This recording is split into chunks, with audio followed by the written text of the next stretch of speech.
दोस्तों हमारे सामने यहाँ पर एक नया टॉपिक है, कठिन मुकाम या बाधाओं को पार करना। मान के चलिए कि आप जमीन का नापी कर रहे हैं, आप जरीब या फीता की मदद से आप नापी कर रहे हैं, लेकिन बीच में हो सकता है कि आपको एक घर मिल जाए, या हो सकता है कि दलदल जगह मिल जाए जहां पर आप चेन या फीता को नहीं चला सकते हैं, या फसल लगा हो, या फिर किसी भी तरह का वहां पर स्थिति हो कि वहां पर आप काम ही नहीं कर पाए।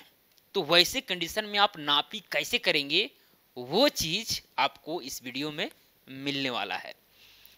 तो यहाँ पर सबसे पहला टॉपिक है, इस टॉपिक के अंतर्गत चेन लाइन में रुकावट।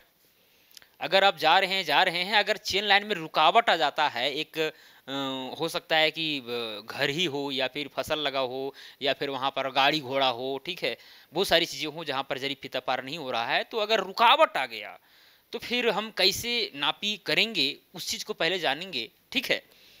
तो क्या प्रक्रिया होगा, चलिए यहाँ पर बारीकी के साथ आपको समझा देते हैं, उसके बाद जो है इसको पढ़ करके हम आपको सुना देंगे तो ज़्यादा स्पष्ट रहेगा, ठीक है।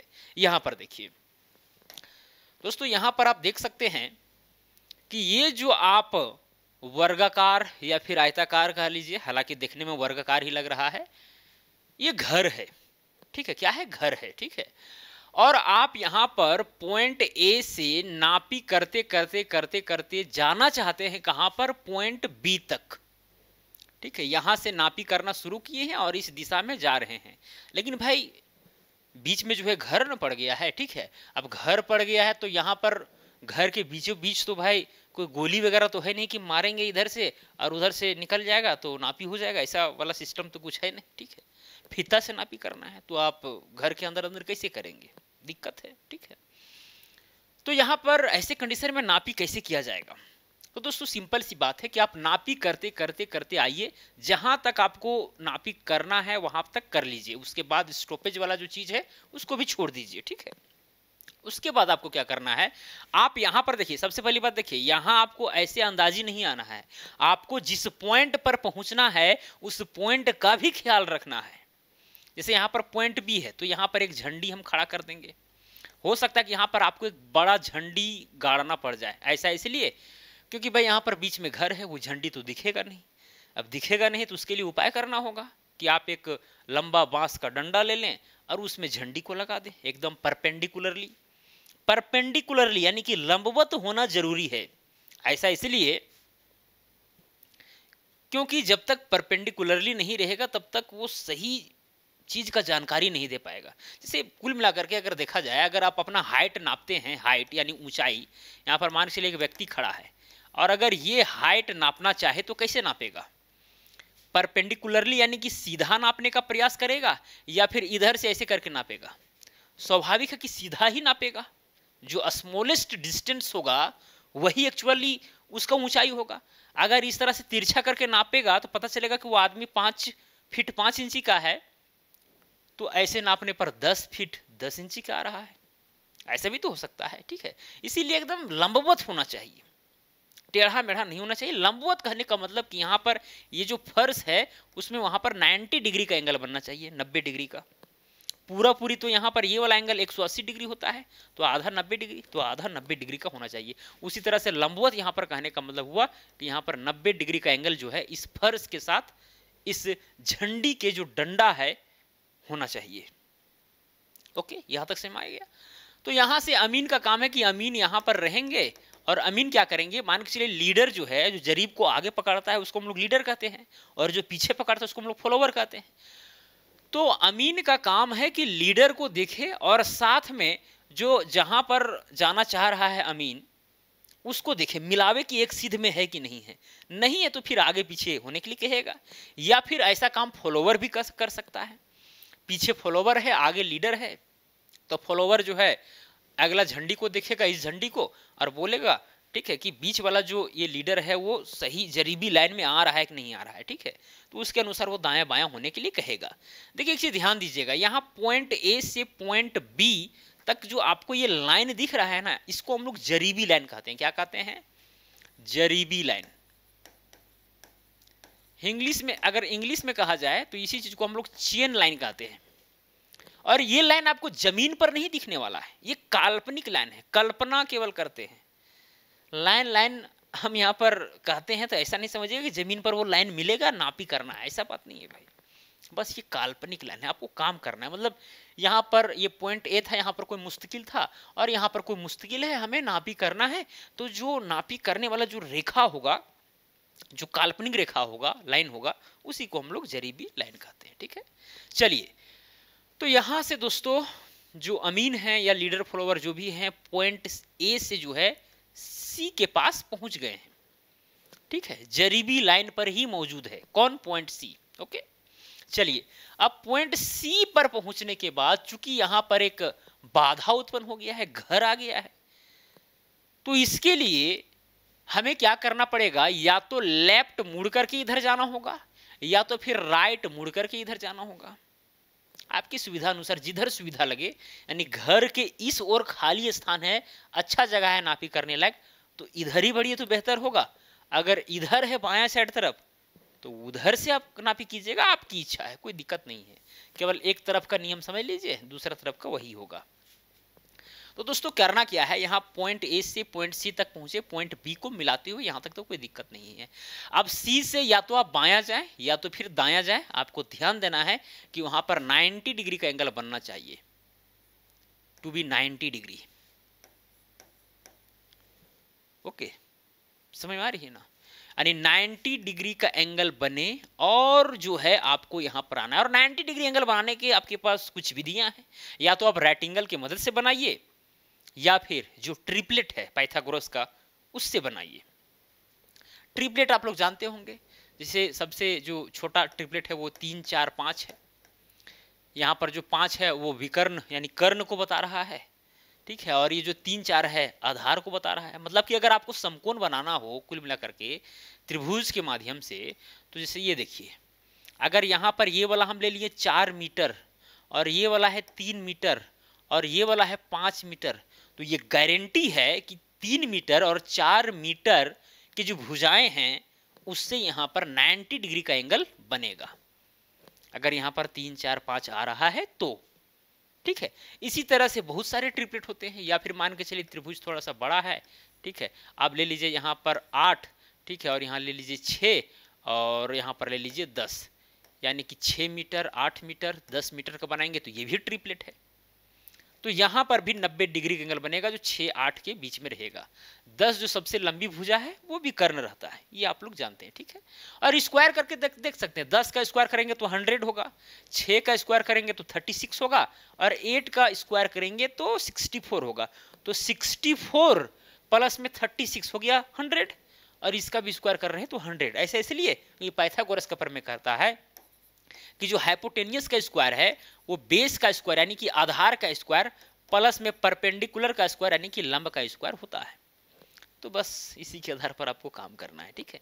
तो इसी के आधार पर एक्चुअली ट्रिपलेट निकला है। ट्रिपलेट कहीं से टपका नहीं है आसमान से कि हम पकड़ करके अपना घर में रखे हुए हैं और धीरे धीरे निकाल करके दे रहे हैं, ठीक है, ऐसा तो है नहीं, कहीं ना कहीं से आया है। तो कहाँ से आया है वो मैंने आपको बता दिया, पाइथागोरस का जो प्रमेय है उससे आया है। चलिए खैर कोई बात नहीं। फिर जैसे कि 24 32 40 का जो सबसे ज्यादा यूज होता है यही वाला ट्रिपलेट, ठीक है। अमीन के फील्ड में 24 32 40 यानी कि 24 फीट या 24 कड़ी आधार या लंब लीजिए और 32 कड़ी इसको आधार या लंब लीजिए। आधार लंब को आप इंटरचेंज कर सकते हैं, इसमें कोई रोक टोक नहीं है, कोई नियम नहीं है कि आधार लंबा होना चाहिए लंब छोटा होना चाहिए, ऐसा कुछ नहीं है। आप कुछ भी लेकर करके काम करें रिजल्ट सेम आएगा। लेकिन जो बड़ी भुजा है वो कर्ण रहता है एक्चुअली, ठीक है। तो चलिए यहाँ पर हम समकोण बनाते हैं, उतना लंबा लिफाड़ा छोड़ते हैं, ठीक है। यहाँ पर समकोण कैसे बनाएंगे, देखिए यहाँ पर जैसे कि 24 32 40 का रेशियो बन रहा है, तो क्या करेंगे, अगर मेरे पास जरीब है तो 24 कड़ी का जो है यहाँ से यहाँ तक नापी कर लेंगे। पॉइंट सी से जो है इधर 24 कड़ी नापी कर लिए, फिर इधर क्या करेंगे हम 32 कड़ी का नापी कर लेंगे। ये हो गया 24 और ये वाला हो जाएगा मेरा 32। उसके बाद ये वाला पॉइंट और ये वाला पॉइंट को हम देखेंगे कि 40 कड़ी हो रहा है कि नहीं हो रहा है। अगर ये वाला भी जो है 40 कड़ी हो रहा है, दैट मीन्स कि यहां पर 100% 90 डिग्री का एंगल बन रहा है, क्योंकि ये ट्रिपलेट है 24 32 40 का। एक 24 ये 32 और ये 40 हो गया। इसका मतलब कि वहां पर 24 और 32 का जो भुजा है उसके बीच में 90 डिग्री का एंगल बन रहा है तो बन रहा है, बस ये आपको ध्यान में रखना है। ठीक है, यहाँ पर देख भी सकते हैं 40 का स्क्वायर करेंगे तो 1600 होगा। ठीक है, 32 का स्क्वायर कीजिए तो 1000 शायद 2 दूना 4 1024 से आता होगा। ठीक है, और 24 का स्क्वायर कीजिएगा तो 576 होगा। अब देखिए 576 और 1024 को जोड़िए तो 1600 ही आएगा। तो ट्रिपलेट है, सिंपल सी बात है। चलिए खैर कोई बात नहीं है। तो यहाँ पर जो है आप पाइथागोरस का जो ट्रिपलेट है उसके माध्यम से यहाँ पर 90 डिग्री एंगल बना करके आगे बढ़ सकते हैं। अन्यथा अगर आपके पास राइट एंगल हो, एक औजार होता है राइट एंगल जिसके विषय मैंने आपको पढ़ाया है, यहाँ होगा तो मैं आपको दिखा देता हूँ। राइट एंगल, ठीक है, राइट एंगल पढ़ाया है मैंने आपको। ठीक है, कोई बड़ी बात नहीं, औजार है जिससे समकोण बनाया जाता है, 90 डिग्री का एंगल बनाया जाता है। तो आपको क्या करना है, इसे यहाँ पॉइंट सी पर जो है यहाँ पर इधर यहाँ पर 90 डिग्री का एंगल बनाना है, क्योंकि हमको इस घर में इधर न जाकर के इधर चलना है। ठीक है, तो करना क्या है दोस्तों, इस पॉइंट सी पर खड़ा होकर के आपको देखना है कि इसको पॉइंट ए को, यहाँ पर मान के चलिए झंडी लगा हुआ है, इस झंडी को आपको क्या करना है, देखना है। उसके बाद में आपको इधर पॉइंट डी की तरफ एक व्यक्ति को भेजना है, पॉइंट डी की तरफ एक व्यक्ति को भेजना है। और या तो आप उसको झंडी लेके भेज सकते हैं या फिर उस व्यक्ति के आधार पर भी आप काम कर सकते हैं, उसके माथा को देख करके। ठीक है, आपकी इच्छा। तो इधर वाला झंडी को आप छिद्र के मदद से देखिए, किसके मदद से, जो राइट एंगल का जो छिद्र होता है उसके मदद से। और जो खोल होता है, जिधर खोल बना है, ठीक है, उसके तरफ से ये झंडी को देखिए। जब दोनों टाई हो जाएंगे, दोनों एक दूसरे में टाई हो जाएंगे, तो समझिएगा कि यहाँ पर 90 डिग्री का एंगल बन चुका है। और जहाँ पर अगर नहीं बन रहा है तो इस झंडी को इधर उधर आप होने के लिए कहिएगा। ये तो झंडी मेरा फिक्स है ना, इस ये वाला जो यहाँ पर ये झंडी हम लेकर के भेजे हैं जिस आदमी को, उसी को हमको इधर उधर होने के लिए कहना है। और जब दोनों झंडी आपस में टाई हो जाए राइट एंगल में, तो समझिए वहाँ पर 90 डिग्री का एंगल बन जाता है। ठीक है, तो राइट एंगल से भी आप बना सकते हैं, लेकिन हमें लगता है कि अगर आपको एग्जैक्ट बनाना हो तो फिर पाइथागोरस प्रमेय ठीक है। पाइथागोरस का जो ट्रिपलेट है वो बेहतर है। राइट एंगल से बहुत बार त्रुटियां हो जाया करती, क्योंकि भाई जो कंपनी वाले लोग बनाते हैं वो उतना अच्छा से नहीं बना पाते हैं। ठीक है, तो मैं भी अगर नापी कहीं करने के लिए जाता हूँ, राइट एंगल बनाने का बात, मतलब कि 90 डिग्री एंगल बनाने का बात होता है, तो फिर हम ट्रिपलेट का ही यूज करता हूँ, 24 32 40 का। ओके, चलिए दोस्तों, तो यहां पर 90 डिग्री एंगल बना करके आप अपनी इच्छा अनुसार जितना दूरी आना चाहेंगे आ सकते हैं। जैसे हम पॉइंट डी पर पहुंच गए हैं, इधर आप कितना पहुंच सकते हैं, कोई फर्क नहीं पड़ने वाला है। ठीक है, उसके बाद दोस्तों, चूंकि हमको जाना तो उधर है, मेरा रिजल्टेंट जो है उधर ही रहेगा। ठीक है, तो पॉइंट डी पर आप देखेंगे भाई इधर खाली स्थान है, आप बढ़ जाते हैं इधर, लेकिन वैसे नहीं बढ़ना है। यहां पर भी आपको 90 डिग्री का एंगल बनाना है। उसी तरह से इधर मान के चलिए आप ले लिए 32, इधर ले लिए आप 24 और ये वाला मिला दिए 40। तो यहाँ पर भी जो है इधर जो आप लिए हैं 32, उसी के सीधे में आगे चला जाएगा और यहाँ पर 90 डिग्री का एंगल बन जाएगा। फिर आप जो है 90 डिग्री एंगल बना करके आप यहाँ पर पहुँच गए। अब आपकी इच्छा है कि आप कितना दूर पहुँचते हैं। ठीक है, उसके बाद में फिर यहाँ पर जो है एक 90 डिग्री का एंगल बना करके जो है 90 डिग्री का एंगल बना करके इधर आप पहुँच गए यहाँ पर, इस पॉइंट पर। ठीक है, उसके बाद अब इस पॉइंट पर कितना दूरी पर पहुंचेंगे ये पहले से तय है। जितना दूरी CD का होगा वही दूरी आपको EF का लेना होगा, तभी ये जो F पॉइंट है इस AB चेन लाइन पर मौजूद रहेगा, अन्यथा नहीं। ठीक है, अब ऐसा नहीं कि F को अपने मर्जी अनुसार इधर ले लिए या इधर ले लिए, नहीं होगा भाई। आपको लेना है भाई AB जरीबी लाइन पर ही वो मौजूद रहे, तो ये जो डिस्टेंस होगा वही डिस्टेंस यहाँ पर आपको लेना होगा। ठीक है, तो इस तरह से काम होता है जो मैंने आपको समझाया। अब फॉर एग्जांपल, अब यहां पर हम एग्जांपल लेते हैं कि 90 डिग्री एंगल बना करके तो आप काम कर रहे हैं। ठीक है, अब 90 डिग्री जैसे ही इधर बनाए, यहां पर बनाए 90 डिग्री एंगल। ठीक है, तो ये वाला जो लंबाई है CD का लंबाई, वो मान के चलिए आ गया 120 कड़ी, सब कड़ी मिले रहे, 120 कड़ी आया। और ये वाला मान के चलिए कि 160 कड़ी आया। कितना, 160 कड़ी ये वाला। और ये वाला मान के चलिए, मानना इसमें नहीं है, जो 120 है वही 120 यहाँ पर भी रहेगा। उसके बाद में इधर जो नापी मान के चलिए कि 210 आया, 210 लिख देना है, और यहाँ से 230 आया, 230 लिख देना है। ठीक है, बस यही है। ठीक है, जो भी नापी उठेगा, जैसे A से C तक 230 कड़ी है, ये वाला 120 कड़ी है, 160 कड़ी, 120 कड़ी, 210 कड़ी। ओके, अब यहाँ पर हमें AB का दूरी चाहिए। भाई AB बराबर क्या होगा, AB बराबर हो जाएगा, ठीक है, AC यानी A से लेकर के C तक का डिस्टेंस प्लस में AC के बाद आपको CF चाहिए था, क्या चाहिए था, CF। लेकिन भाई ये वाला डिस्टेंस तो आपने नापा नहीं है, लेकिन आपके पास ये वाला नापी है D। एक बात आपको ध्यान में रखना है कि यहां पर जो है CF जो है वो बराबर है DE के, यानी यहां से लेकर के यहां तक का डिस्टेंस वो बराबर है D से लेकर के E तक का डिस्टेंस। ऐसा इसलिए क्योंकि भाई जितना डिस्टेंस ये वाला है उतना ही डिस्टेंस ये वाला है, 120 कड़ी 120 कड़ी। यहाँ पर भी 90 डिग्री का एंगल, यहाँ पर भी 90 डिग्री का एंगल, ठीक है। और चूंकि ये 90 डिग्री एंगल के साथ गए हैं, इसको मिलाइएगा ऐसे करके तो यहाँ पर भी 90 डिग्री का बनेगा, यहाँ पर भी 90 डिग्री का बनेगा। तो वैसे कंडीशन में ये सिद्ध हो जाता है कि यह एक आयत है, यानी कि 120 कड़ी चौड़ा वाला और 160 कड़ी लंबा वाला, यानी कि यहाँ D से E तक जो भी लंबाई होगा वही C से लेकर के आप तक होगा, यानी कि 160 कड़ी ये, तो ये भी 160 कड़ी, ठीक है। यहां तक तो स्पष्ट हो गया। तो यहां से लेकर के A से लेकर के C तक प्लस में D से लेकर के E तक, D से लेकर के E तक, ये D प्लस में, क्योंकि D लिखिए या फिर CF लिखिए बात बराबर है, क्योंकि दोनों आपस में बराबर हैं। यानी आप मान के चलिए कि तराजू से तौल रहे हैं, आपके पास 1 केजी वाला बटखरा भी है, बाट जिसको कहते हैं, ठीक है, शुद्ध हिंदी में बाट, 1 केजी का बाट भी है और 1 केजी का पत्थर भी है। तो आप 1 केजी अगर किसी को आलू देना हो तो आप पत्थर को रखें या फिर वो 1 केजी का जो लोहे का बाट है उसको रख करके नापें, बात बराबर है, ठीक है। तो वही चीज यहाँ पर जब ये दोनों चीज बराबर है तो यहाँ पर हम CF के जगह पर जो है ये वाला चीज लिख सकते हैं, बस यही चीज है। उसके बाद में यहाँ हो जाएगा FB, F से लेकर के B तक का डिस्टेंस। अब देख सकते हैं दोस्तों यहाँ AC का जो डिस्टेंस है वो 230 कड़ी है, प्लस में जो यहाँ पर DE का जो डिस्टेंस है DE का, ठीक है, वो कितना है 160 कड़ी है, और प्लस में जो यहाँ FB का डिस्टेंस है वो 210 कड़ी है। 3 नापी उठाना है, बाकी बस जोड़ देना है। यहाँ पर 0 हो जाएगा, 1 और 6 7, 7 3 10 के 0, हाथ में बच गया 1, 2 और 1 3 और 1 4 और 2 6, यानी 600 कड़ी आया। टोटल 600 कड़ी A से लेकर के B तक का डिस्टेंस। ओके, यहां तक चीजें आपको समझ में आई कि कैसे A से लेकर के B तक का दूरी नापना है, समझ में आ गया, कोई बड़ी बात नहीं, ठीक है।